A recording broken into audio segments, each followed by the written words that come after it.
yung acts po natin. I encourage everyone na makipag panalangin po kayo sa amin. Hindi lang po kami yung mananalangin, but we all together, we together pray for our nation, for the church, and for all the things that we need to pray. Kung may mga prayer concerns po tayo, we will be praying for it all together. At sa ngayon po, let us all come to the Lord in prayer. Hallelujah. Amen. Amen. Jesus, we thank you, Father, for this morning. And we thank you for your faithfulness and for your goodness po sa aming buhay, that we are gathered in this place. And we magnify you and we bless your name for your goodness and for your faithfulness in our lives. Maraming salamat po sa bawat pagkakataon na kami inyong tinuturuan. At salamat po, Panginoon, sa pag-guide, sa pagprotekta sa amin sa bawat oras, sa bawat minuto, sa bawat araw na dumadaan, Panginoon. Nagpapasalamat po kami sa inyong kabutihan. And Lord, we just want to praise you. We just want to magnify your name. We just want to lift up your name on high for your goodness and for your grace that is never failing, Panginoon. For your love that is never failing. Sa buhay po ng bawat isa, Panginoon, we just want to adore you. We just want to give you thanks, give you praises, Panginoon, sa lahat po ng iyong mga ginagawa sa aming buhay. And this time, Lord, we pray na kayo lamang po ang siyang maitaas sa lugar na ito, Panginoon, sa buhay ng bawat isa as we praise you, as we lift up your name on high, as we hear your word, Panginoon, tangi ang pangalan mo lamang po, Panginoon, ang siyang maitaas at malugod. At sa pag-uwi po namin, ay hindi po kami makakalimot sa bawat pagkakataon, bawat salita mo, Panginoon, na mamumutawi, Panginoon, sa iyong gagamitin, sa mga music team, sa mga dance team, and most especially to your mouthpiece that you will be using as an instrument, Panginoon, to proclaim your word, to proclaim your gospel, Panginoon. And Lord, tangang ang inaasahan po ng bawat isa, Panginoon, ay maranasan kang muli sa lugar na ito. And Lord, we just want to give you glory. We just want to praise you and magnify you, Panginoon, sa umagang ito. Lord, help us, Father, to empty ourselves that you may fill us with your word and with your presence, Panginoon, sa umagang ito. Lord, to you all alone the glory, honor, and praise. Amen. Hallelujah. Aming amang banal na nasa langit, kami po'y sumasamba sa lumalapit po sa iyong banal na throne. Ina-acknowledge po namin na iyong kapangyarihan po sa aming pong mga buhay, sa aming pong mga sariling sa aming pong sariling buhay, Panginoon, sa aming sariling pamilya, Panginoon, sa aming church, Panginoon, Lord, na-acknowledge namin ang kapangyarihan mo, aming Ama. Aming Ama, kami po'y nagpupuri, sumasamba sa iyo. Ano man po ang amin po mga nagawang pagkakasala sa inyo, Panginoon. Lord, linisin niyo po ang bawat isa. Panginoon, patawarin niyo po kami, Panginoon, Lord, sa amin po mga pagkakasala. Lord, maging kasalanan naman to ng aming pamilya, Panginoon. Lord, hinihingi po namin to ng tawad sa iyo, Panginoon. Lord, hinihingi po namin ng tawad sa iyo lahat ng aming mga nagawang pagkakasala. Lantad man o lihim, Panginoon, Lord, sa iyong harapan, Panginoon. Gusto po namin lumapit sa iyo, Panginoon. Lord, na may puso napatawad, Panginoon. Lord, ano man po, Panginoon, Lord, yung mga nagiging sagabal, Panginoon, Lord, sa amin po paglapit sa iyo. Panginoon, Lord, sinusurrender po namin ito lahat sa iyo, aming Ama. Lord, kayo po ang manguna, Panginoon, Lord, sa aming mga buhay ngayon, sa aming pagpupuri, pagsamba. Gusto po namin, Panginoon, Lord, na tanggapin niyo po, Panginoon, ang aming munting pagpupuri, pagsamba sa iyo, Panginoon. Lord, maging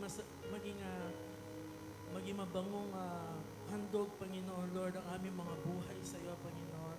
Lord, patawarin niyo, Panginoon, ang bawat pagkukulang namin sa iyo, Panginoon. Lord, yung hindi po namin pagbabasa ng iyong mga salita, patawarin niyo po kami, Panginoon. Lord, yung hindi po namin na pananalangin, Panginoon, Lord, patawarin niyo po kami. Lord, kung nasaktan na grieve man namin ang iyong banal na spirito, aming Ama, hinihingi po namin ito ng kapatawaran sa iyo, Panginoon. At Lord, hayaan niyo po, Panginoon, ang iyong church, Panginoon, ay malinis na lumapit sa iyo, Panginoon, Lord. Magkaroon ng pusong banal, Panginoon, na kagaya ng sa iyo, Panginoon. Dahil sabi mo sa iyo, mga salita, Panginoon, Lord, ikaw ay banal, Panginoon. At Lord, hindi kami makakalapit, Panginoon, kung hindi din po kami banal, Panginoon. Lord, patawarin niyo po ang bawat isa, Panginoon, Lord, sa aming mga pagkukulang, sa aming mga pagsasala, Panginoon. Lord, inaamin po namin, Panginoon, at aming pagkakasala, Lord. At Lord, ganoon din po, Panginoon, Lord, pinapatawad po din namin, Panginoon, lahat ng mga nagkakasala sa amin, Panginoon, ng tadman o lihim, Panginoon. Lord, we release forgiveness for everyone, Panginoon, Lord, na nagkasala po sa amin. Lord, maraming salamat. At ngayong umaga, ang kapangyarihan mo siyang manguna sa bawat isa. At ang kapangyarihan mo, Panginoon, ang patuloy na manguna sa amin, Lord. Pangunahan niyo kami ng iyong banal na Espiritu, Panginoon. Lord, hayaan niyo pong malayang kumilos ang iyong banal na Espiritu sa lugar na to. Salamat po sa kapatawaran. Salamat po sa pag-ibig. Salamat po sa pagmamahal. Ito po ang aming dalangin sa pangalan ni Jesus. Hallelujah. Patuloy po tayong magpasalamat, magpuri sa ating dakilang Diyos. Ama naming Diyos na makapangyarihan sa lahat. Sa umagang ito, Panginoon, kami po ay lubos na nagpapasalamat sa pighatiman ito o sa kagalakan dakilang Diyos. Kami po ay nagpapasalamat, Panginoon. Sapagkat tunay nga, Panginoon, kung kami man po ay dumanas ng mga pagsubok, sabi mo sa iyong salita, walang pagsubok na hindi namin kakayanin, Panginoon. Kaya, O Diyos, ngayon taong 2024, Panginoon, dalangin po namin ang ibayong kalakasan, ibayong pagpupuri, ibayong kagalakan sa aming mga buhay, sa aming paglilingkod bilang anak mo, Panginoon. O Diyos, salamat po sa nagdaang taon, Panginoon, sa mga pinagdaanan namin sa aming buhay. Tunay kang naging tapat sa amin, Panginoon, bagamat hindi po kami naging tapat sa iyo, O Diyos. Sa taong ito, Panginoon, dalangin namin ang iyong patuloy na pakikipisan sa bawat isa sa amin, Panginoon. Ang gabay mo, O Diyos, sa bawat pamilya, sa bawat tahanan, Panginoon, sa buong kongregasyon, Panginoon, ng CCLCC. Amin po itong pinapagpasalamat sa iyo, Panginoon. Salamat po sa lahat ng pagpapala, sa lahat ng kagalingan, sa lahat ng proteksyon mo sa bawat isa sa amin. Lalo tigit, Panginoon, sa amin pong mga leaders, sa amin pong mga workers, sa amin pong mga deacons, sa pastoral staffs, maging sa amin pong senior pastor, Panginoon, kay Pastora Vicky. Salamat po sa buhay ng bawat isa. Patuloy mo po kaming gamitin upang amin pong maipalaganap ang iyong mga salita, Panginoon. O Diyos, patuloy mo po kami i-bless, patuloy mo po kami i-anoint, Panginoon, sa lahat ng aming gagawin, sa lahat ng aspeto ng aming buhay, Panginoon. Salamat po, dakilang Diyos. Pinupuri ka namin, pinapasalamatan sa pangalan ni Jesus. Amen.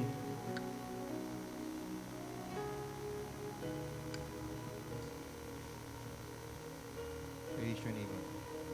Hallelujah. Lord, salamat, Panginoon, sa araw na ito, na muli po ang panimulang araw ng aming pagsamba sa inyo, Lord. Pagsamba ng buong bayan na nagsasabing, ikaw lamang ang Panginoon. Lord, salamat sa mga taon na nagdaan, lalong-lalo na po itong 2023, na kung saan, Panginoon, ay maraming nangyaring trahedya, maraming pagsubok sa bawat individual, Lord. Lord, I pray for our country, Lord. Nilalapit po namin sa inyo, magmula po sa ulo na namumuno ng ang presidente, Panginoon, pababa hanggang sa local government, O Lord God. Lord, we know the only things in this world is change. Ang pagbabago na nagmumula lamang sa inyo, Panginoon. Ito po ang aming dalangin, O Lord God, dahil gusto po namin, Panginoon, you touch each and everyone's heart, O Lord God. Panginoon, nilalapit po namin ang bawat Pilipino, nandito man sa bayan o nasa labas, O Lord God. Panginoon, alam ko po, Panginoon, that this change, by your love and grace, it will happen, O Lord God. Pagbabago na hindi dahil lamang, Panginoon, sa ekonomiya, hindi pagbabago ng puso, Panginoon. Kapag ang puso, Panginoon, ang nagbago at kayo ang nagbago, lahat, Panginoon, it will going to change, Lord. Salamat, Panginoon, dahil kayo po dito sa Pilipinas na nagpapasalamat kami na kayo ang aming Panginoon. Panginoong Hesus, manguna ka sa bayan ito. Pinupuri ka namin, pinapasalamatan. In Jesus' mighty name we pray. Amen. Sige po, umana po kayo ng prayer partner niyo. We will just give you 2 minutes to pray for each other. Then we will going to start our corporate worship. Magandang umaga po.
Amen. Give thanks to the Lord, for He is good, and His love endures forever. Amen. Umpisahan po natin ang taon ng may pagpapasalamat at pagpupuri sa ating Diyos. Amen. Hallelujah. Praise God. Ready na po ba kayo magpuri sa ating Diyos? Amen. Ibigay po natin the best na palakpak sa ating Diyos. Ang papuri, ang palakpak na ito, O Diyos, ay tanging sa iyo lamang. Ikaw ay mabuti. Ikaw ay tapat sa aming mga buhay. Purihin ka, Panginoon. Hallelujah. Lord.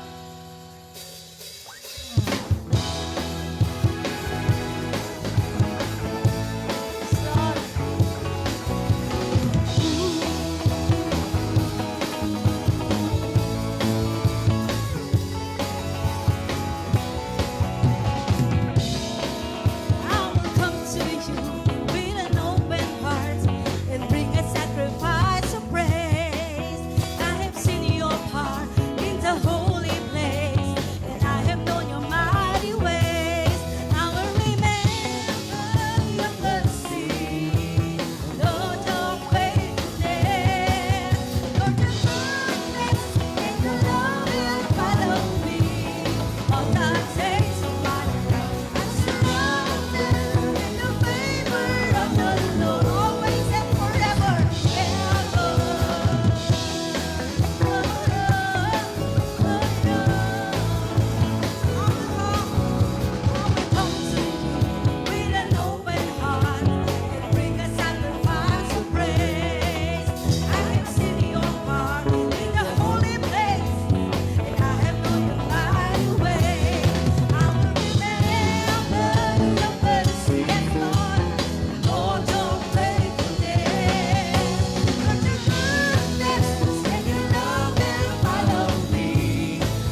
natin sabihin, may lakas sa kanyang pangalan. Lakas ang ngalan mo, may lakas ang ngalan mo, may lakas ang ngalan mo.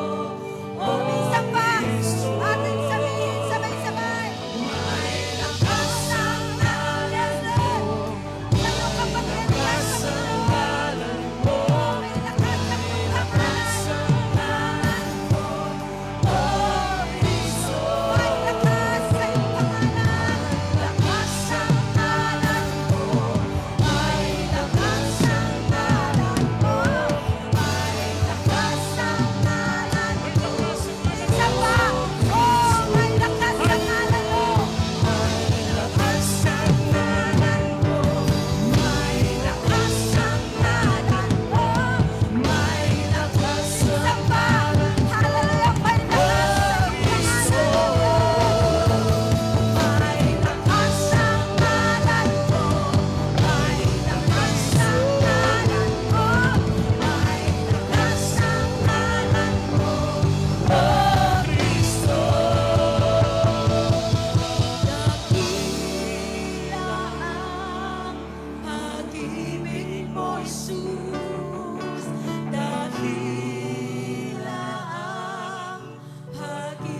Amen.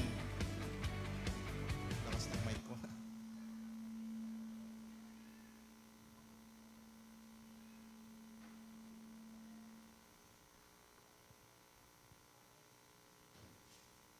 Happy New Year po. Bakit hindi happy yung New Year niyo pa? Happy New Year. Parang hindi happy yung New Year niyo. Happy New Year po. Ayan, kapag sinabing happy, it must show to yourself. Hindi Happy New Year tapos, yes, Happy New Year. Para kayong nalugi ng isang taon. Amen.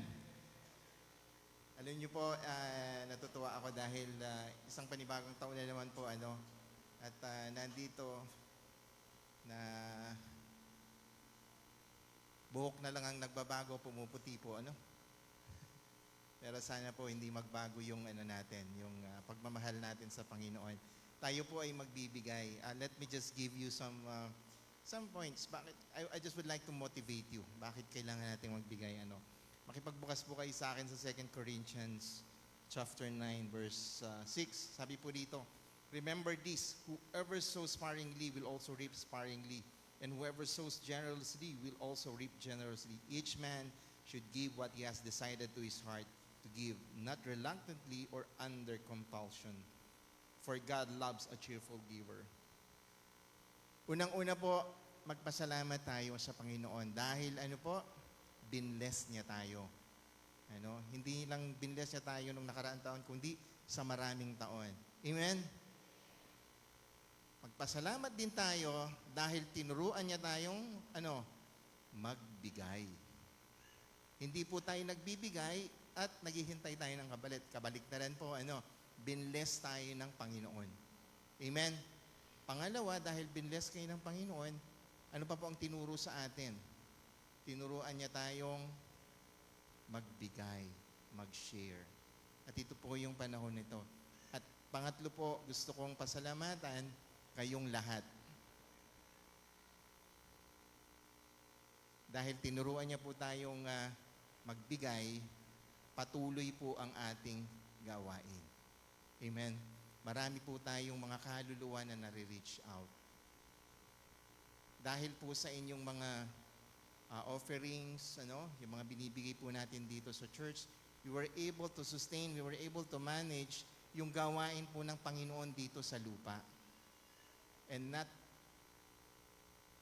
hindi lang po yun, we are saving the wealth in heaven. Yung po lahat ng bagay dito sa mundo, nawawala, nabubulok po.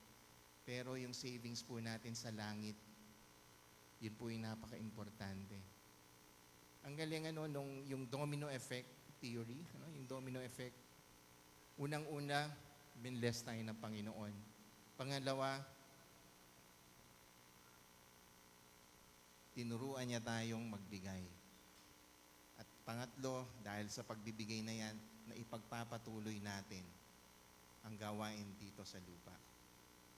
Because of what? Because of His love and grace. Tatanungin niyo ako, magkano at ilang porsyento ang kailangan kong ibigay? Pag sinabi ko pong 100%, kukontra kayo, di ba? Amen? Oh, di ba? So, kukontra kayo pag sinabi kong 100%. Kaya nga ba sabi dito, each man should give what he has decided in his heart to give. Hindi ko po kayo pipilitin. Pero ito pong tandaan nyo, yung unang-unang sinabi ko sa inyo, God already blessed you. Amen? Dahil binless kayo ng Panginoon, because of His love and grace, tinuturuan niya rin kayong magbigay. Amen? Let's pray. Father God, salamat Panginoon sa umagang ina. Salamat sa isang buong taon na blessings na ipinagkaloob niyo sa amin. At salamat din Panginoon. Tinuruan niyo kami kung paano ang tunay na pagbibigay Panginoon. At na ipagpapatuloy po namin ang inyong gawain dito sa lupa, O Lord God. Salamat Panginoon dahil dito pa lamang po sa lupa, Panginoon, ay napakasarap na nakapiling ka. What more, O Lord God, that you will be with us, O Lord God, in heaven, Lord. Kaya maraming salamat po, Panginoon, at patuloy po kaming inilalapit ang mga handog na ito sa inyo, O Lord, para sa inyong gawain. Pinupuri ka namin at pinapasalamatan. We give you back all the glory. In Jesus' mighty name we pray. Amen.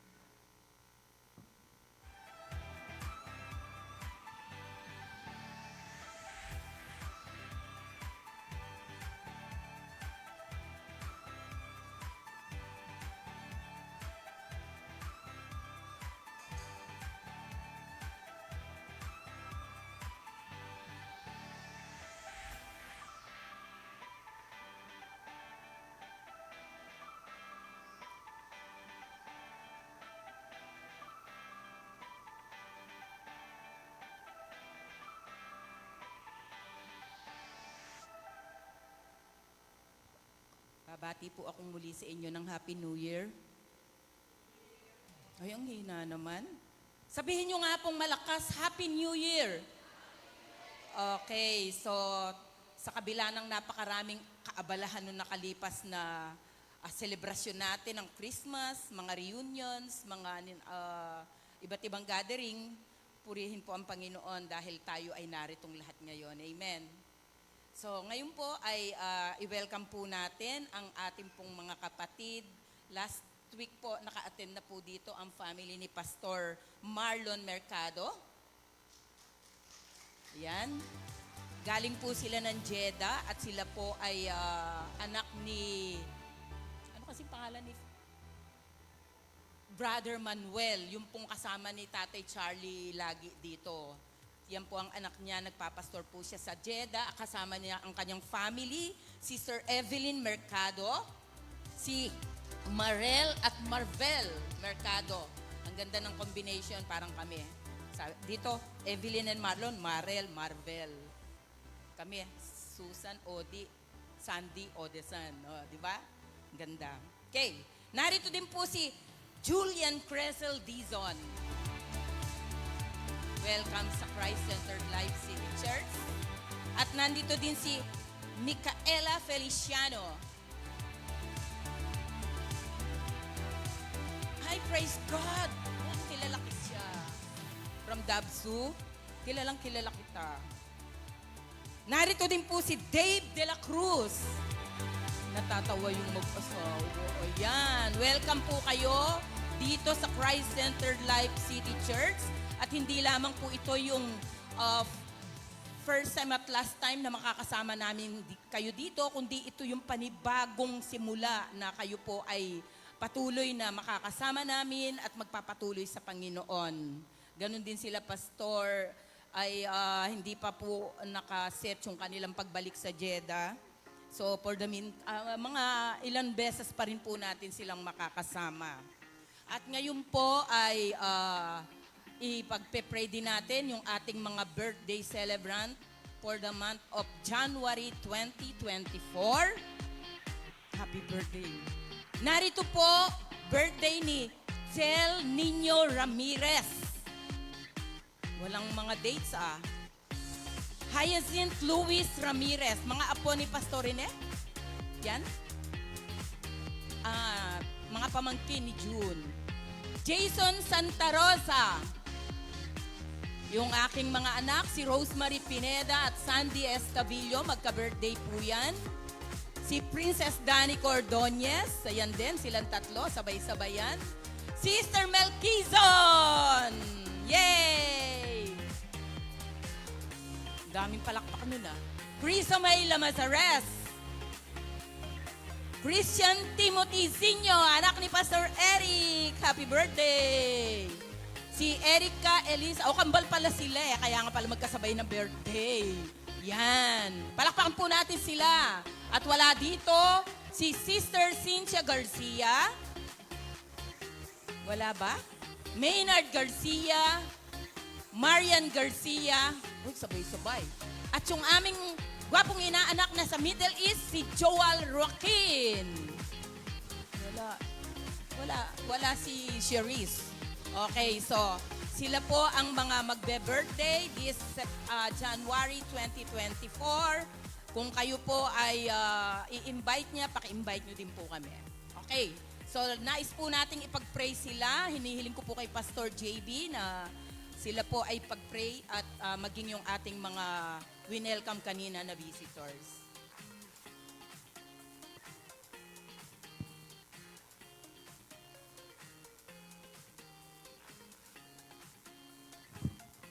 Inayan ko po lahat ng natawag na first time to visit and join us here na tumayo. At ngayon na rin po yung mag-celebrate this January. And kung di man po natawag yung pangalan ninyo at mag-celebrate po kayo ng birthday nyo, please stand up that we may pray for you. Kung gusto nyo pa pong mag-birthday next year. Maraming salamat po. Ayan, effective po yung death threat ba? Sige po, pati po yung mga first-timers. Okay, then the rest po, let's all raise our hands and pray for them. Heavenly Father, we glorify you and we continually praise you, the giver of life, and especially the eternal life. Lord, we thank you for these souls na inyong idinako sa umagang ito. And we know, Father, that you have a purpose behind it. We pray, O Lord, na this would be the start of their journey, a good and better life, O God. Lord, we pray for our brothers and sisters who are going to celebrate or who have celebrated already their birthdays this month. May you continually bless them and fill them with joy and peace in their lives. Panginoon, patuloy na pagpalain niyo po sila at nang sa gayon ay maging pagpapala din po sila sa kanilang mga pamilya, kaibigan at mga nakakasalamuha, Panginoon. Patuloy, Panginoon, ang ngalan mo ang aming itinataas sa umagang ito at sa buhay ng bawat isa. Ito ang aming dalangin na pasasalamat sa pangalan ni Jesus. Amen. And now this morning, church, let's all prepare our hearts and mind and let's focus to listen to God's word as delivered by Pastor Eric Sinyo.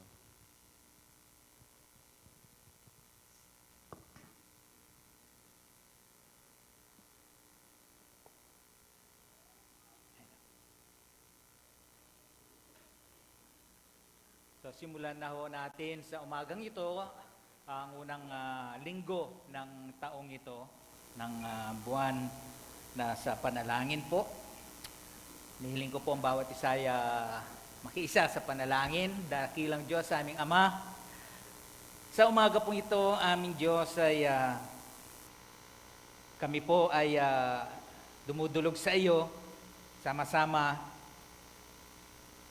upang parangalan ka po namin dahil sa iyo pong katapatan at kabutihan mo po sa amin. Una, sa nagdaang taon po, O Diyos, hindi mo kami pinabayaan at ngayon ito, isa na naman pong panibagong taon na kaloob mo po sa amin.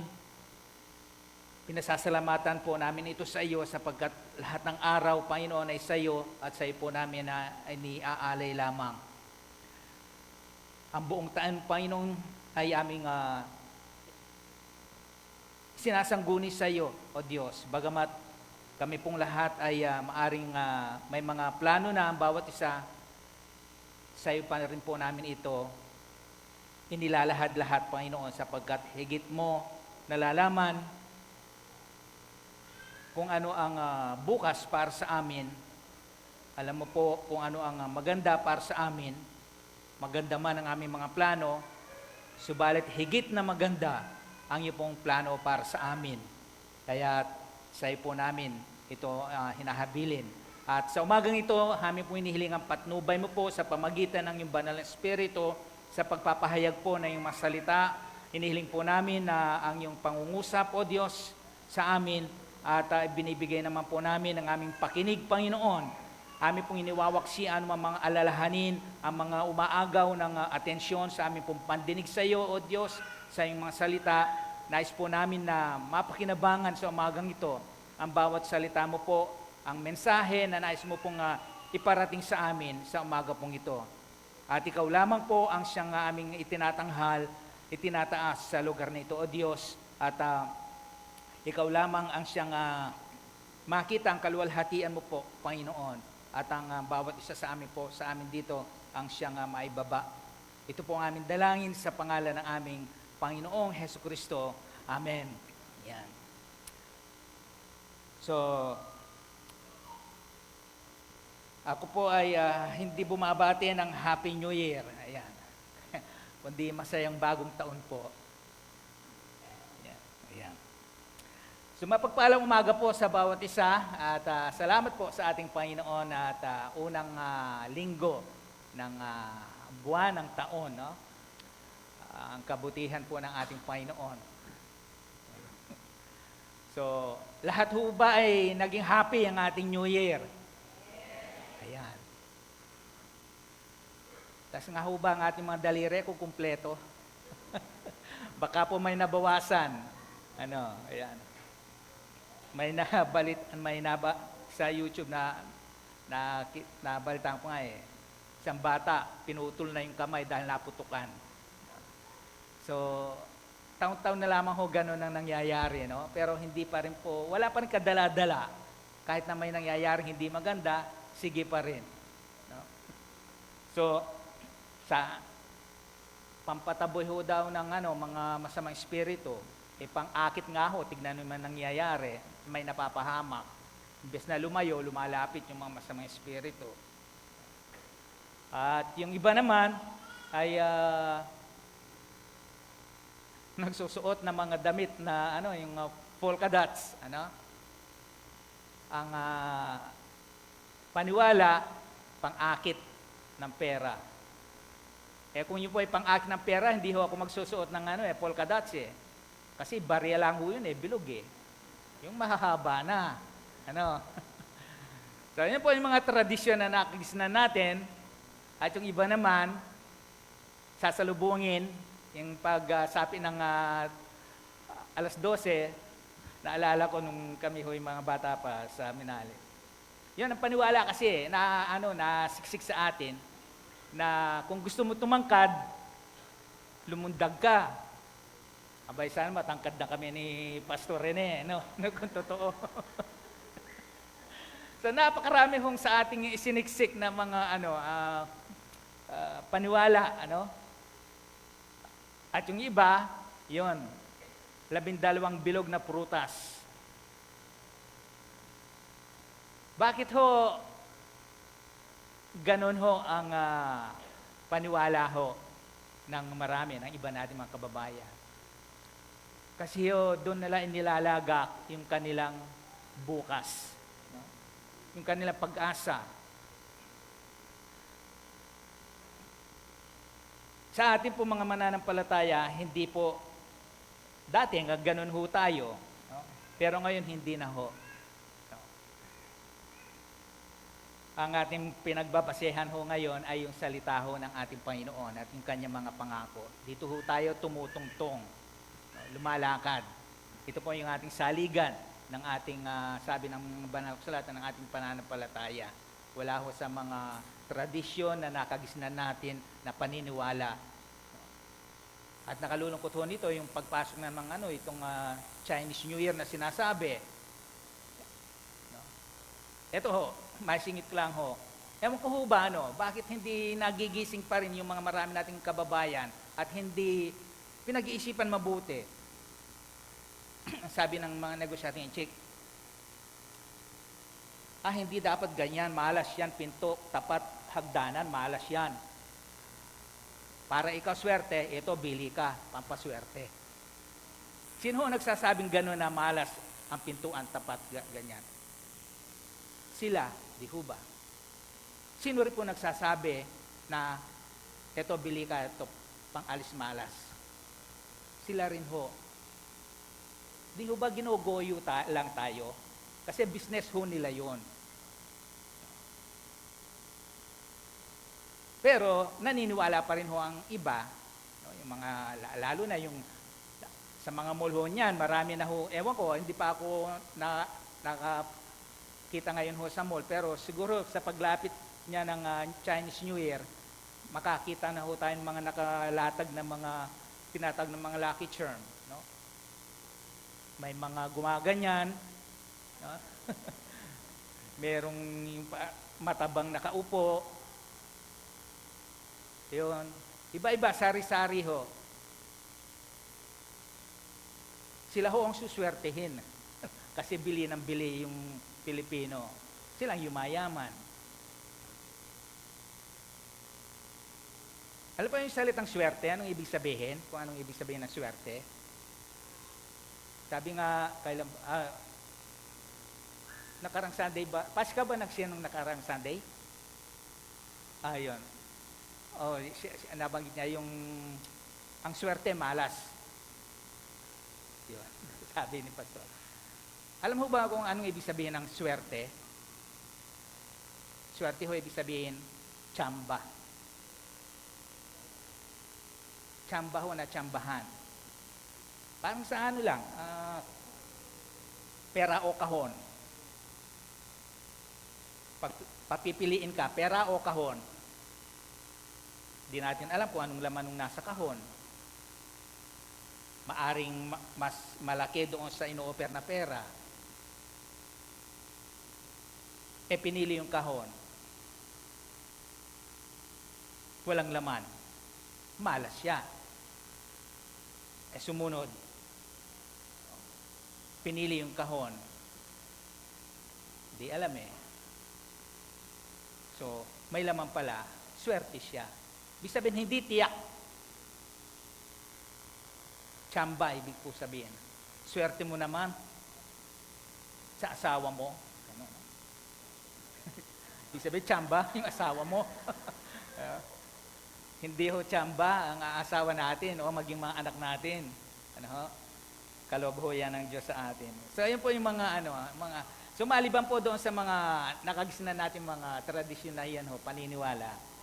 Bawat isa po sa atin, lalo na before o after na pumasok ho ang bagong taon, may kanya-kanya tayo na ho, marahil na mga plano, di ho ba, itong taon na to. Paring itong buwan pa lang, so itong buong taon natin, sabihin natin, wala hong masama na tayo po ay gumawa ng plano. Okay po yan, ibig sabihin, gusto lang natin maging maayos ang mga susunod na mga araw, taon sa ating buhay. Okay po yan, yung magplano ho tayo. Subalit alam po ninyo, gusto ho ba ninyong mapangyari yung plano natin? Ay, ayaw. Ayun. Gusto, di ho ba? Kaya tayo nagpaplano eh. Kasi meron tayong plano na gustong mangyari. Gustong mangyari. Alam po ninyo, dito ho sa banal na kasulatan, may itinuturo po. Tama ho magplano tayo, pero wag ho tayo magplano lamang sa sarili natin basta. Di ba, sabi rin na banal na kasulatan, mas maigi ang dalawa kaysa sa isa. Di ba? Mas marami ang nagagawa ng dalawa. Sabihin, kung magpaplano ho tayo, wag hong mag-isa. Kailangan ho meron tayong kasama. So, samahan po ninyo ako dito sa banal na kasulatan. Actually, ito ho, kung, August pa ho ito nung na-share ko ho eh. Na isa ho ito sa mga nadaanan natin. August po, na sa umaga po ito, gusto kong bigyan natin ng, pagtuunan natin ng pansin ho. Focus, ika nga. Kasi nung mga bandang August po, isa lang ho kasi ito eh. Kumbaga, dinaanan lang ho natin. No? Dito po sa ikalawang Samuel, chapter 7 po, ayan. So, ang magandang plano ng Diyos kay David. So, pwede rin ho nating ilagay dyan ng ating sarili ang magandang plano ng Diyos sa akin, sa aking pamilya.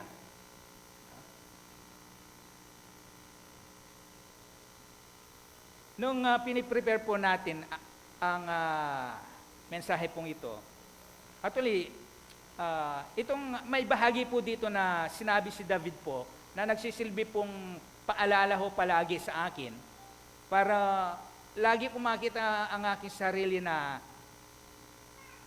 doon nasa mababang kalagayan na maiwasan ho yung pagmamapuri, pagmamalaki sa harapan ng ating Panginoon. Nawa ay ito ay maging paalala din ho, na masilbi paalala sa lahat po. No? Lalong-lalo na ho sa ating mga lingkod ng ating Panginoon. Kasi nakalulungkot ho na Ito lagi kong sinasabi, wag ho nating kalimutan kung saan tayo nagpasimula. Bago tayo nakarating kung nasaan tayo ngayon, kung anong kalagayan natin ho ngayon. Bakit ho natin sinasabi ito? Kasi may danger ho kasi, may panganib.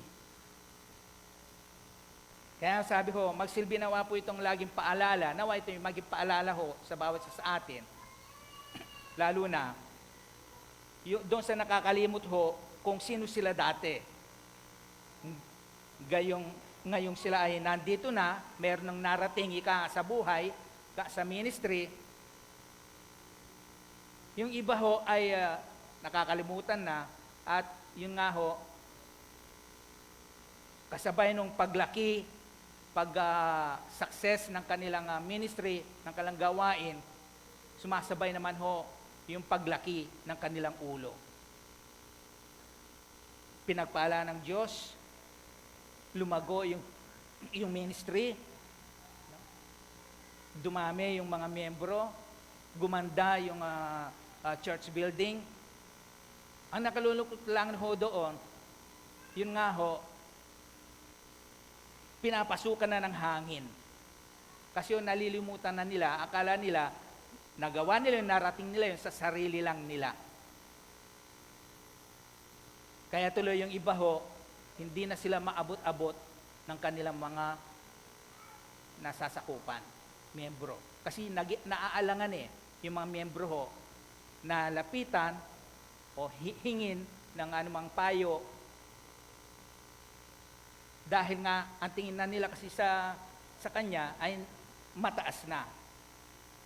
Kaya yung iba dati, ang kinakain na saging saba, ngayon ho, ang tingin na sa kanyang sarili ay Diyos.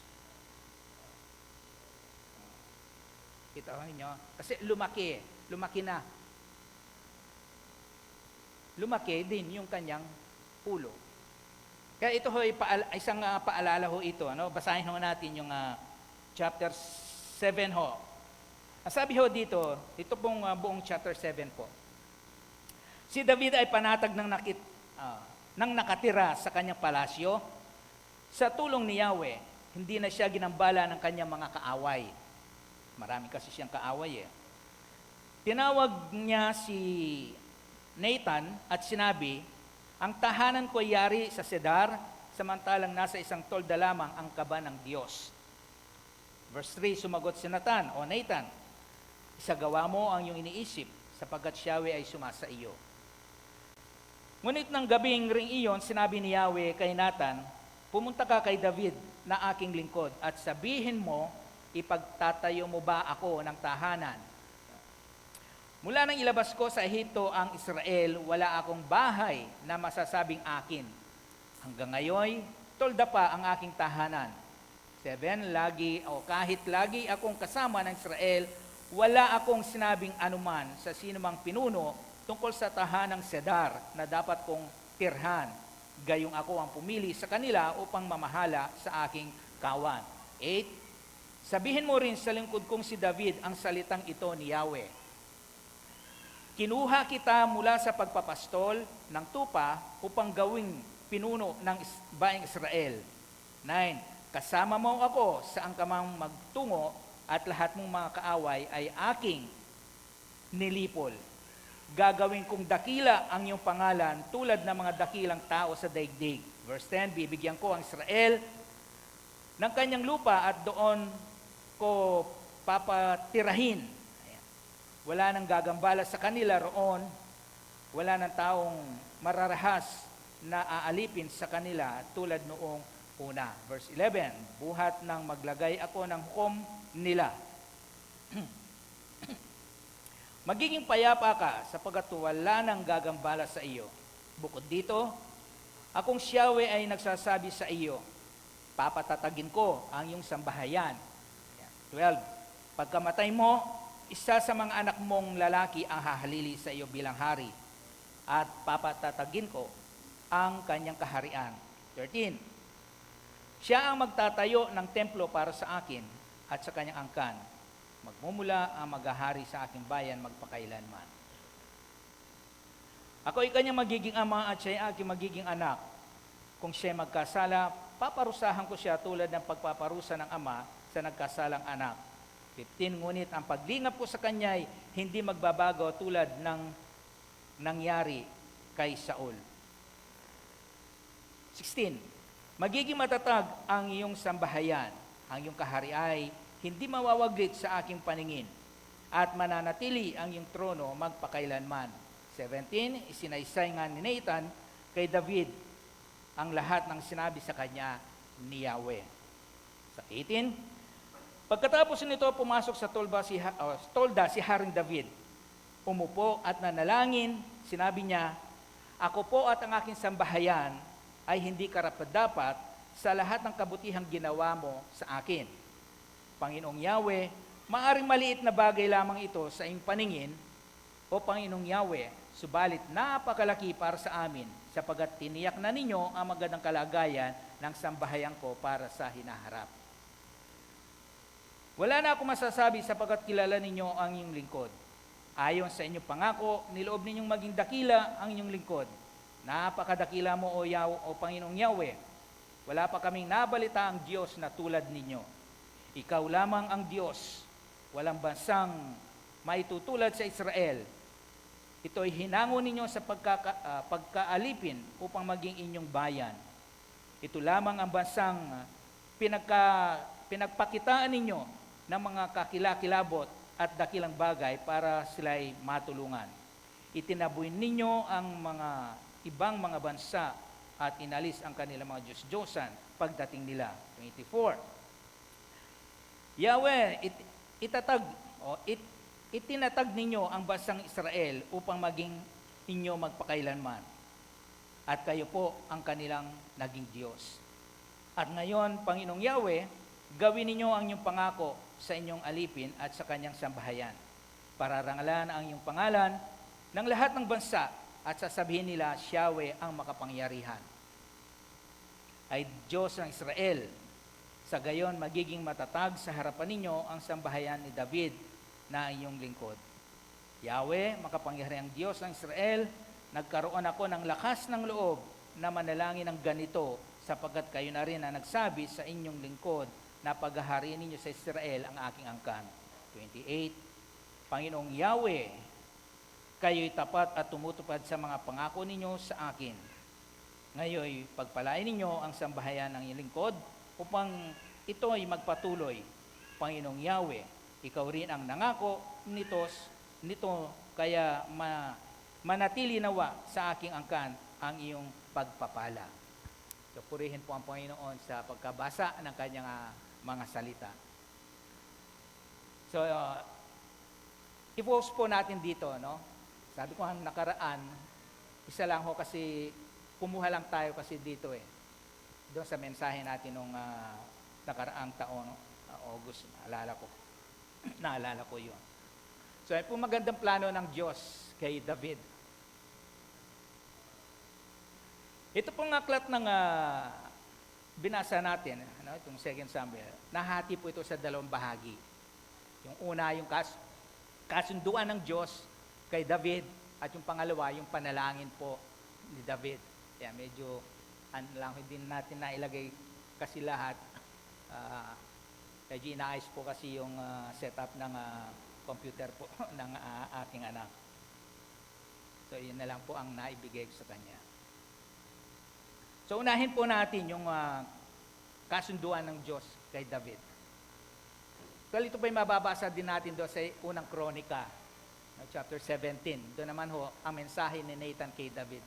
Ganon din ho, ang nilalaman, yung mensahe ng Diyos kay David. Mapapansin ho natin dito, may plano. So, si David, namumuhay na siya ng payapa, panatag, kasi lahat ng kaawan niya na nagapi na. At sabi rin ho na ba ng kasulatan, ay si David ay nagtatagumpay saan man siya makipaglaban sa tulong ng Diyos. So sa makatwid ho, lagi siyang sinasamahan ng Diyos sa kanyang pakipagdigma. At dito ho, panatag na ho siyang namumuhay sapagkat hindi na ho siya ginagambala pa ng kanyang mga kaaway. Naalala ko, talagang pangako ng Diyos talaga, no? Kasi pangako, alisabay nito ay plano din ho eh. Kahit anong gawin ho ng mga kaaway ng Israel ho noon, hindi nila magapi ang bayan ng Diyos eh. Parang baga may mga pagkakataon sila ay nalalagay ho, nalulupig, na nasasakop, may dahilan ho yun. Pero kapag sila ho ay sumusunod sa Diyos, walang sino man ho po pwedeng gumapi sa kanila. Naalala ko ho yung bago ho itong digmaan ngayon nangyari, Israel at sa mga Hamas, no? May nangyari na ho na una pang digmaan na yung tinatawag na 6 days war na tinatawag. 6 na araw lang hong digmaan between Israel po at yung mga 6 na Arab countries ho. Nag-allied po sila, nagsama-sama. Pero hindi ho nila nagapi ang Israel. Bagkus yung pong 6 na nagsanib ho ng mga Arab country ang nagapi. Kita ho ninyo, no? Hanggang ngayon ho, kailanman yung plano ng Diyos ay hindi po pwedeng masira eh. So yun ho ang nangyari, namumuhay na siya ng panatag. So may plano ho si David. Panatag na siya, kaya sabi niya, ako nakatira, ang ganda ng tirahan ko. Eh yung ang Diyos, ang Panginoon, well, tumutukoy doon sa titirhan sana ng ating Panginoon. Actually, hindi man literal na titira ang Diyos eh. Sa tolda lang nakatira, sabi. Kaya, pinlano ho ni David na ipagtayo ng bahay na matitirahan. Sinuportahan naman ho siya siya ni Nathan. So maganda ho ang plano ni David, di ho ba? Dito ho pinapakita ho natin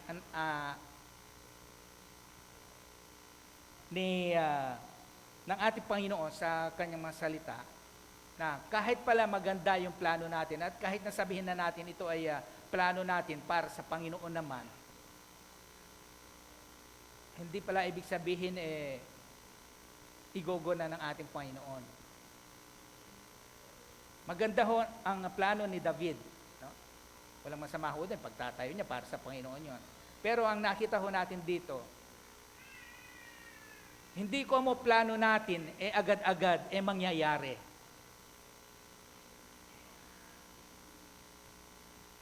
Nung pinagbubulay-bulay ho natin ito, mga sumasagi ho pong mga kapahayagan, mensahe. Akala ho kasi natin minsan kapag yung plano natin ay nangyari, plano natin talaga yun. Hindi ho. Kanina ho sa bababa ako, kukuha ko ng 2 baso para gawing ilustrasyon. Pero imagine lang ho natin dito. May 2 baso ho dito. Itong isang baso, ito yung plano ng Diyos. At itong isang baso, ito yung plano natin. Plano tayo. Bakit lumipas ang mga panahon, hindi na pangyayari yung plano natin? Kahit may mga ginagawa na tayo. Kasi ho, hindi yon ang plano ng Diyos para sa atin. Para mapangyari yung plano natin, yung plano ng Diyos, ang siyang maging plano ho natin. Paano ho yun? Anong ibig ko sabihin? Hanggat andun po yung plano natin, yung plano ng Diyos ho ay hindi mapangyayari. Kailangan yung plano natin, pag may plano tayo, Lord, ito ang plano ko, tingnan natin sa plano ng Diyos. Lumalapat ba? Tumatapat ba? Ngayon, kung ito ay naaayon sa kalooban ng Diyos, mangyayari ho. Paano yon? Minsan kasi akala ho natin, yung plano natin talaga yun, hindi ho. Plano ng Diyos yun na iniligay lang sa ating puso, kaya naging plano natin, kaya nangyari ho. Pero kapag hindi nangyari yon, plano lang ho natin yun at hindi yun ang plano ng Diyos. Nag-isip po ako ng ibang halimbawa. Wala akong ibang ihalimbawa po, kundi yung karanasan ho namin mismo. Nung after po kaming may kasal ni Sister, actual na-share ko na ho dito, ni Sister Chris, nag-usap kami. Nagplano ibig sabihin. Kung ilan ang maging anak ko, magiging anak na gusto namin. So, ako, gusto ko, 2. Isang lalaki, isang babae. Siya naman, 1 lang. So, magkaiba yung plano namin. Hindi kami magkasundo. Ang dahilan niya, isang babae, tama na yon. Dahil masakit daw, mahirap ang mga anak. Yan po, kami mga lalaki, hindi kami nanganganak dahil di namin masabing masakit. Mga nanay, di ba? Di ho kami magkasundo sa plano namin. O sige, sabi mo ganon, pray tayo, hingin natin kay Lord. Isang anakan na lang, ibig sabihin, ayaw yung 2 mga anak beses eh. Sabi ho niya ganon, ganito, sabi ko ganon, 2, kambal na lang. Isang anakan yun. Nakasundo kami. No? Isang lalaki, isang babae. Alam po niyo, yung sa magdaang panahon, ang pinag-iisipan ko pa rin ho yun. Ba't nangyari? Alam po niyo, hindi dahil yun ay pinlano namin na magkaroon kami ng anak o idinilangin namin sa Diyos na magbigyan kami ng anak na isang lalaki, isang babae. Hindi dahil po pinlano namin yun. Dahil noong pa man, ako ay naniniwala, yun ay plano na ng Diyos na inilagay lang niya ito sa aming puso. Kaya yun ang aming naging plano. Kaya nangyari ho. Sa mga katwid, yung mayroon man tayong plano, Lord, ito po yung plano namin. Kung kalooban mo, mangyayari.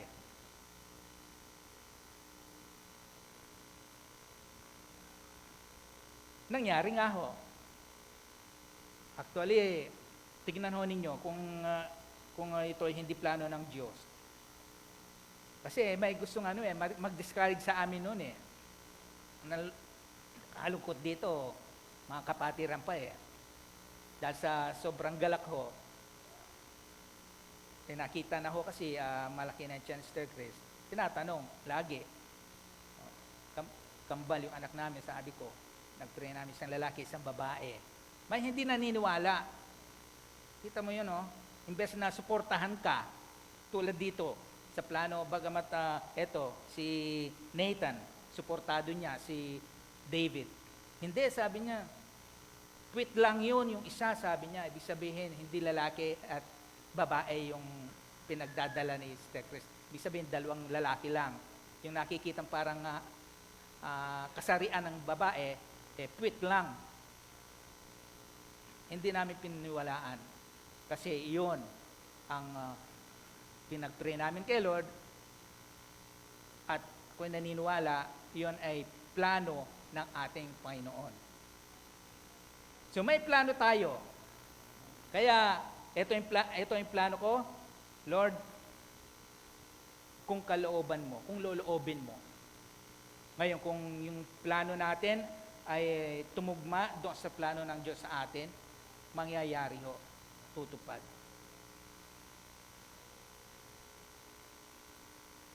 Wag ho tayong mag-alala doon sa, kasi may mga mangaral ho kasi, ito yung narinig ko na noon ayaw ho nilang gamitin yung salitang kung at saka yung sana. Kawalan daw ng pananampalataya yon. Sana, Lord, kung loloobin mo. Hindi nila naunawaan yung salitang sana at kung ay pagpapasakop sa kalooban ng Diyos. Kaya nga sana, ibig sabihin, Lord, hindi yung kalooban ko, yung kalooban mo mangyari. Ayaw nilang gamitin yun sana. At yung kung. So, una, doon sa verse 2, so nakita na ho natin yung plano ni David, maganda, walang masama. Then sa verse 3 hanggang 7, pinigilan ho ng Diyos si David. Sabi ko, pag plano lang ho natin, hindi mangyayari eh. Bakit? Plano lang ho kasi ni David yun eh. Bagamat maganda, hindi pinangyari ng Diyos sa kanya. Yung plano niyang ipagpatayo siya ng bahay. Kaya pinigilan siya. Nathan, puntahan mo si David, sabihin mo sa kanya. Sabi,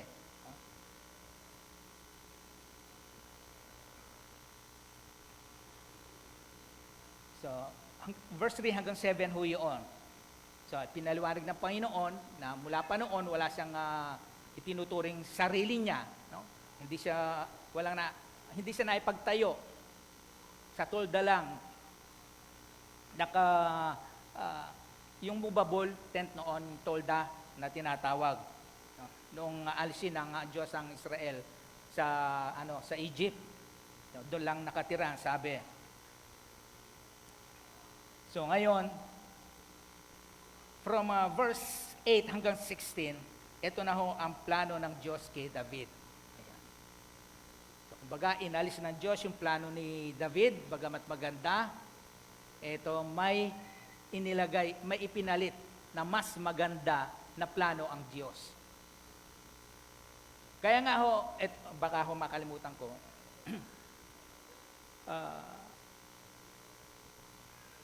yung pong plano ho natin, huwag ho natin pagpilitan. Huwag natin pilitin sa ating sarili. Para maiwasan ho natin yung masaktan ho tayo. O magtampo tayo sa Diyos pag hindi na pangyari. Kuha ho ninyo, ibig sabihin. Kasi, ano ba? Lord, ito ho yung plano ko. Bawa, gusto kong mag-abroad. Tuloy kami nga rin, sanggol pa sinakambal, pinitisyon na ho kami. Nung una, excited kami, maganda.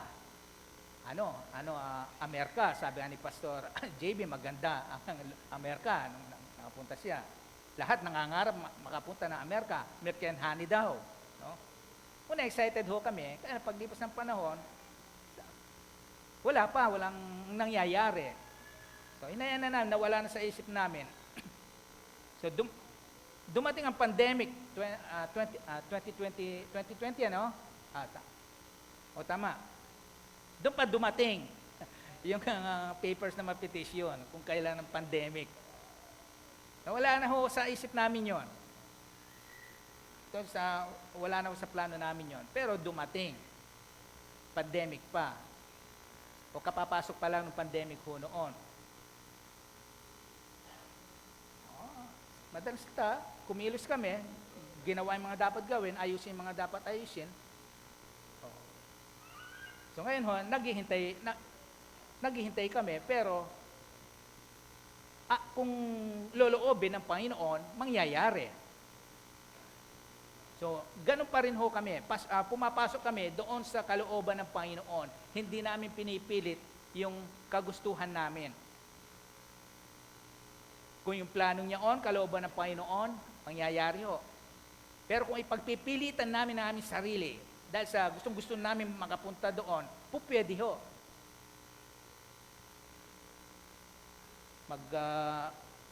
Maglagay ka lang ng pampadulas, no? Para mapadali. Mangyayari ho eh. Kaya lang, lumalabas sa kalooban ng Panginoon, sa kanyang plano.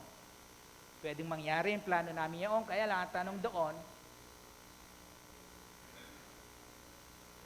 paano pag andun na kami? Dahil lumabas kami sa kalooban, sa plano ng ating Panginoon. Kapag naka-experience kami ng hindi maganda doon, dahil sa pagpupumilit namin sa aming plano, anong maaari namin gawin? Lord, bakit? Yun. Yan ang tendency ho. No? Tatanong tayo kay Lord. Pinilit natin kasi yung sarili natin. Ngayon sa ibang banda naman, kung hindi nangyari, wag ho nating sisihin ang Panginoon. Wag ho tayo magtatampo kung hindi mangyayari. Sabihin, hindi yun ang plano ng Diyos para sa inyo o para sa amin. Mayroon siyang mas higit na magandang plano kaysa doon sa plano namin yun at sa bawat sa plano ho natin. So nakita natin yung plano ni David. Ngayon tumungo tayo sa plano ng Diyos. Ito yung plano ni David, plano ng Diyos. No? So sa verse 8 hanggang 16 po yun. So sa verse 8, kinuha na lang ho natin dito yung ibang mga sinabi ng Diyos o plano niya. Sa verse 8, sabi ho, gagawin siyang pinuno ng bayang Israel. Plano ng Diyos kay David. No? Pangalawa, gagawin siyang dakila. Mamaya titingnan ho natin kung bakit gagawin ng Diyos ito sa kanya. Pangatlo, sa verse 11, magiging mapayapa o payapa ang buhay ni David. Sa una pa lang, binanggit na ho. Sabihin, wala nang gagambala sa kanya. Then pang-apat, sabi, verse 11 at verse 16, papatatagin niya ang kanyang sambahayan. Hindi lamang ho personal kay David, kundi yung sambahayan ho niya. Papatatagin niya. Kukupkupin ho niya. Then panglima, binanggit ho sa verse 12, anak niya ang hahalili sa kanya bilang hari. So, yun yung plano ng Diyos kay David. Kumbaga, itinabi ng Diyos yung plano ni David. At yung plano ng Diyos ang kanyang inilagay sa buhay po ni David. At ang sumunod, tinutukoy po doon, siya ang magtatayo ng templo ng Diyos. Una, sinaway siya ng Diyos, hindi ikaw. Yung kahalili mong hari, yung anak mo. Tumutukoy po kay Solomon.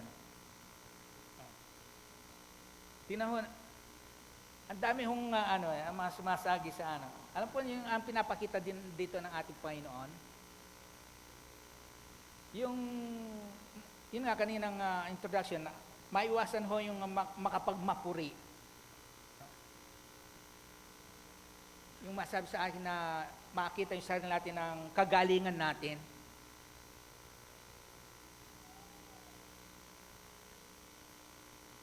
Halimbawa, ganito. Pwede naman ipilit ni David ho itong kanyang plano eh. Tayo ho, pwede naman natin ipilit yung plano natin. Lang natin, sa ministry lang ho.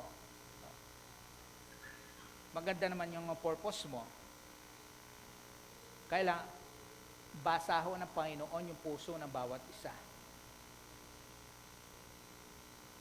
Hindi naman ikaw ang nakatalagat para talaga doon. Wala ka namang kakayanan doon, wala ka namang talent doon, pinagpipilitan mo sa sarili mo. Bakit? Para makagain ng papuri. Huwag mo natin ipilitan dahil mayroong itinalaga talaga ang Panginoon para sa isang spesipikong gawain na yon.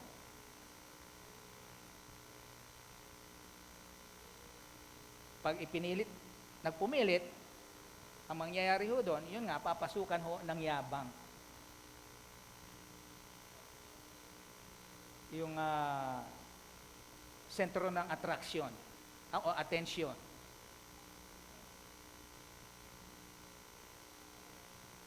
Na siya ang makikita, siya ang maitataas.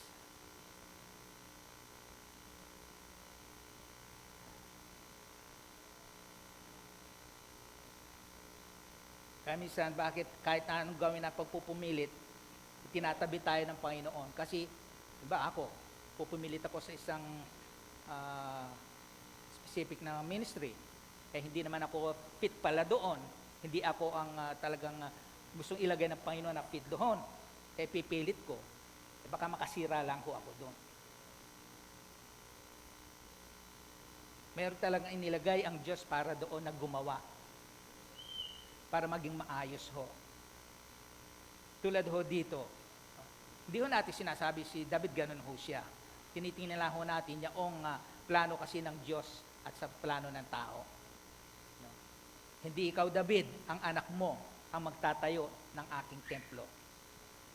No, si Solomon nga ho. At ito pa, sa kanyang angkan magmumula ang maghahari sa bayan ng Diyos magpakailanman.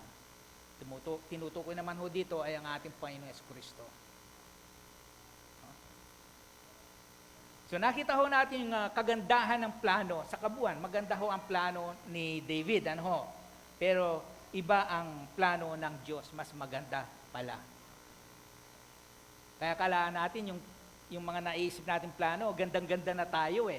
No? Dahil tumutugma at umaakma doon sa gusto nating mangyari eh. No? Kaya sige, pilit tayo ng pilit, pero hindi natin alam mas maganda pala ang naghihintay na plano ng Diyos para sa atin. Na kailangan lang pala na yung plano natin yaon, ipailalim natin sa Diyos. Huwag natin ipilitan, bitawan ho natin. Naalala ko yung totoo pala yung isang kwento ng isang unggoy. Kasi nakita ko kasi sa sa YouTube mismo eh. Nakita ko nung una, kwento lang ho ito, o ilustrasyon lamang ho, na para matrap ho nila yung unggoy, yung mga nanghuhuli, bubutas, yung isang butas, kukurin nila yon kasi gusto ng unggoy yon. Para matrap yung unggoy, kukunin ho niya yung sakto lang ho yung laman doon sa buko. Pag sinakmal ho niya yon, lalaki ang kamao niya, hindi na niya maialis. Natrap ho siya. Nahirapan ho siya. Nakita ko, at totoo pala ako nung makita ko sa sa YouTube, may nangyaring ganon. Na natrap yung isang unggoy. Takbo siya, natakbo, ando pa rin yung nakaano sa kamay niya. Sa ganon, natatrap ho tayo. Ayaw natin bitawan dahil asam na asam tayo yung nasa loob noon. Kala natin makabubuti sa atin yun. Hindi pala. Para makalaya tayo doon, kailangan bitawan natin. At hayaan natin yung plano, ang magandang plano ng Diyos ang siyang mangyari ho sa atin. Wala na hong hihigit pang mas maganda pa. Pagsamasamahin na natin yung magandang plano natin, ihambing natin o itabi natin sa plano ng Diyos, mas maganda ho pa rin ang plano ng ating Panginoon. So marami tayong mga binabalak, no?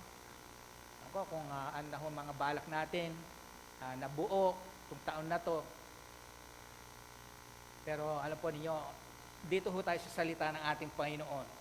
Ang sabi ho ng Proverbs 16:9, sabi ho, ang taong nagbabalak, ngunit si Yahweh ang nagpapatupad. Kung hindi yan, sabi ko, kung hindi yan, plano ng Diyos, kahit planuhin pa natin planuhin yan, hindi matutupad ho yan.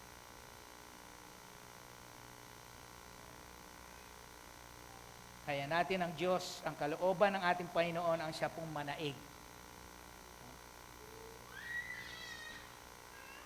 Proverbs 19:21, ang sabi ho, ang isang taong maraming iniisip, maraming binabalak, ngunit kalooban din ni Yahweh ang mananaig sa wakas. Diba, no?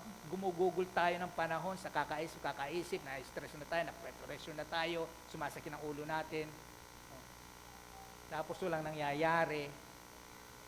Ngayon pala, hindi natin alam, ito pala ang plano ng Diyos. Sumunod lang tayo sa Kanya, magpailalim lang tayo sa Kanya.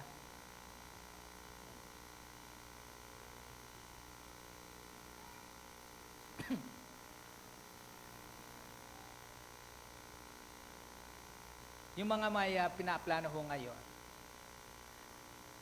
sabi ho ni Santiago, doon sa Santiago 4, chapter 4, verse 13 marahil yun. Sabi ho doon ni Santiago, sa mga nagsasabi na bukas o gantong araw, pupunta kami doon, mangangalakal at kikita. na hindi nyo alam kung ano ang mangyayari bukas, ang sabi niya. Ganito ang sabihin ninyo, kung loloobin ng Panginoon. May plano ka, maganda. Kung loloobin ng Panginoon, ganun ho. Kanina yung binanggit natin. Kung loloobin niya, no? Wag ho tayong matakot gamitin yung salitang kung. Ano ho? Nagpapakita lang ho yan o nagpapailalim tayo sa ating Panginoon. No? So, kung loloobin ng Panginoon, kasi bakit? Kasi mas alam ng Panginoon eh. Malay mo, pupunta kami ron, kikita, mangangalakal kikita, gera pala doon. Hindi natin alam, may sisiklab na gera. Oh. Pinilit natin, ay imbes na kikita tayo, problema ang mangyayari. Kahayaan natin si Lord kung mas alam niya eh. Iniiwas tayo ng Panginoon sa aberya. Sabi ng ating Panginoon, siya ang nakakaalam ng mga panukalang inihanda niya. Inihanda. May palang inihanda na ng ating Panginoon. Alam na kasi niya eh. Di pa man natin iniisip, alam na ng Panginoon. Yung iniisip po natin, hanggang doon lang ho sa isip natin. Hanggang doon lang ang naaabot niya. Pero ang ating Panginoon ho, alam na niya yung bukas, yung future ho. Kaya wag ho natin alalahanin yung bukas, yung future ho. Nakita ko ho yung yung isang matanda, siguro nasa 90s na ho yun. Tinanong siya kung anong sikreto ho niya. Bakit malakas pa rin siya, masigla pa rin siya. In-interview siya kung ano ang kanyang sikreto. Sabi niya, yung nakaraan, hindi ko na iniisip. Sabi, nangyari na yun eh. Sabi niya. At yung bukas, hindi ko rin iniisip pa, sabi niya, kasi pwedeng magbago yun. Diba? Yun nga, pupunta ako sa ganito bukas. Ang iluluto kong ulam bukas, ganito. Pwede pa magbago yun. Hindi ko iniisip yun, sabi niya. Ang iniisip ko ay yung ngayon, sabi niya. Tama na naman sa sa isip ko na yung sinabi na matandang niyo, biblical. Diba? Sa Isaiah, binanggit ho doon, saka doon sa Matthew, binanggit din. Yung ngayon sa kasalukuyan, sabi. Yan ang iniisip niya. Kaya yun ang sikreto daw ho niya.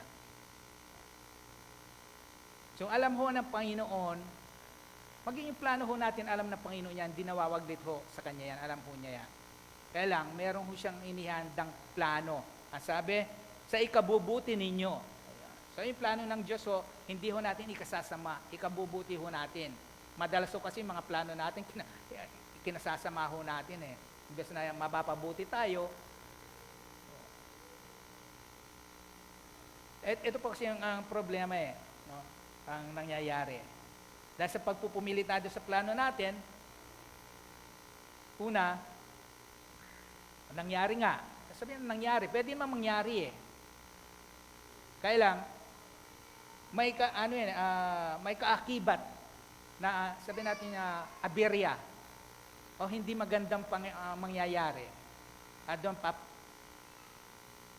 ang mangyayari doon, magagalit ho tayo. Magtatampo sa ating Panginoon.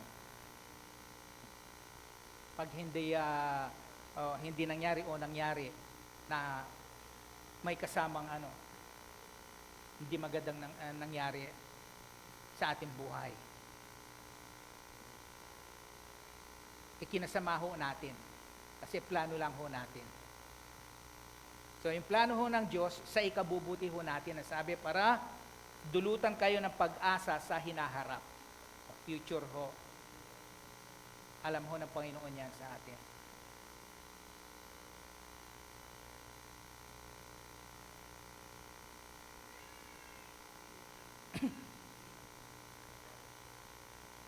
Itong mga nakaraan lang ho, bago pumasok ang bagong taon. Tama? Pagpasok kasi ng itong taon na ito, marami ng mga paghahandaan na gastusin. No? Sa side ko po kasi ako ang ano ba tawag dito? Nag-handle po, no, ng mga babayarin, no, mga tax, business permit, bills, etc., etc., marami. So, limitado lang ho yung pondo doon sa bangko. Kung titingnan ko, hindi kakasya. Sabi, Lord, kailangan po ang financial assistance, sabi ko. Kay Lord. Ganun ho kasi ako makipag-ano kay Lord eh. Kailangan ko tulong financial. Kasi alam po, hindi kakasya eh. May mga naisip ho akong plano para mapunuan, mapaghandaan yung itong taon na to, ng mga bayarin. Actually, hindi nga ako tinatantanan, laging pinapadalhan ako ng message ng ng bangko, pwede akong mag-loan hanggang 300,000. Laki nun, no? Tapos pinipilit akong kumuha ng credit card. Maliban doon, meron akong plano din na naisip para matustusan yung pangailangan ito. Alam po niya, wala akong ginawa sa mga yon. Basta nag-stick lang ho ako doon sa sa prayer, no? Sa prayer ho. Yun.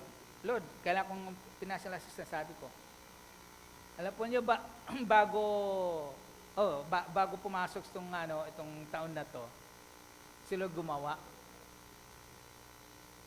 ho siya ng solusyon. Kita niyo, wala pa man yung gastusin, may solusyon ng Panginoon. Ganun ho, kasi alam ng Panginoon yung hinaharap. Ganun ho dapat. Ipasakop lang ho natin sa ating Panginoon. So, yun po yung unang bahagi, no?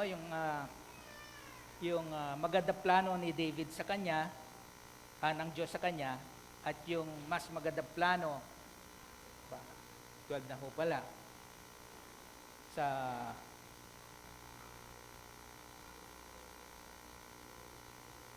magandang plano ng Diyos kay David. So, ang pangalawang bahagi po, 12 na, may pa tayong Alam po nyo, sobrang excited ho kasi ako sa mensaheng ito kaya hindi ko napapansin yung oras, no? So, ganun po, nais ko muna pong putulin muna ho dito yung mensahe para maging excited din ho kayo. Kumbaga, itutuloy para meron po tayong aabangan. Gagahulin ho tayo sa oras, baka abutin ho tayong mamayang 1 o'clock. Basta po kasi masayang ang mensahe. No? Kapag medyo humaba na yung mensahe, ay hindi na ho natin masyadong na-absorb. Dahil marami na mga pumapasok sa ating isipan. So hanggang doon muna ho tayo, no? Sa plano ng Diyos. Ang magandang plano ng Diyos kay David. Nawa ho yung mga plano ho natin lahat yan, isang guni ho natin sa ating Panginoon. Lord, ito ang plano ko, pinapasako po sa iyo. Kung loloobin mo, yung plano ko ay pasok sa plano mo, sabi ni Maria, be it unto me, Lord, according to your word. Amen. So tayo po ay manalangin. Salamat po aming Panginoon at napakaganda ho, O Diyos, ng iyong salita na aming sa ganda, Panginoon, ng iyong mga salita ay hindi na ho namin napapasin ang paglipas ng oras. Ganun pa man, Panginoon. Marami pang mga araw, O Diyos, na ganito upang patuloy na ang salita mo po ay maipahayag at marinig po namin. Salamat po, Panginoon, at nawa ang unang bahagi po na mensahe na narinig po namin ay mayroon po kaming nakuhang aral, mensahe para sa aming pong buhay, lalo na po sa pagpasok po ng taong ito, sa sari-saring mga balakin, isipin, mga plano, Panginoon. Subalit limitado po kami, Panginoong Diyos. Hanggang sa doon lang kami sa naiisip namin na kahit gaano man na kaganda, kagaling ang aming mga plano, Panginoon, pinapasakop pa rin po namin ito sa iyo sapagkat higit mong nalalaman kung ano po ang nararapat, maganda, mabuti para sa iyong mga anak sapagkat hindi pa man po namin ito nakikita ng aming mga mata at naririnig ng aming matenga. O Diyos, ito'y alam mo na po. Salamat po aming Panginoon Diyos at dalahin ko po, Panginoon, sa susunod na linggo na ganito ay may pahayag po, maring po namin ang pangalawang bahagi po ng mensaheng ito mula sa iyong salita. Pagtubayan niyo po kami patuloy sa susunod pa pong magaganap na gawain, Panginoon, ang pag-aalala sa iyo. Ito pong aming dalangin sa pangalan ng aming Panginoong Jesus. Amen.